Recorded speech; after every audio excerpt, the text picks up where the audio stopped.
welcome back. Sekarang tenda kita udah hilang, udah kita rapiin. Pasaknya juga hilang. Ya gitulah ya.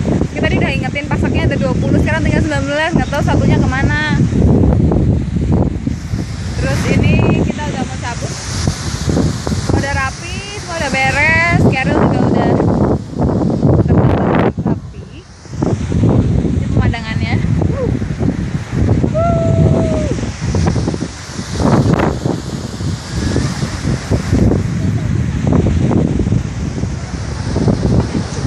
Ini Cimaja.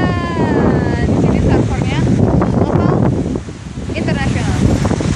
Di sini biasanya juga jadi surf spot competition. Itu tapi biasanya di bulan April sama menjelang tahun baru. Kemarin ada sih tahun baru. Cuman kita di sini pas lagi nggak ada event. Gue nggak mau surfing lagi karena udah pernah trauma. Jadi ya nggak bakal surfing lagi deh. Cuma lihat aja, menikmati aja. Emang seru kalau dilihat, tapi kalau dijalani susah.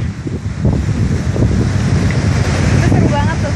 Ombaknya lagi bagus siang-siang gini. Dari pagi sampai siang bagus.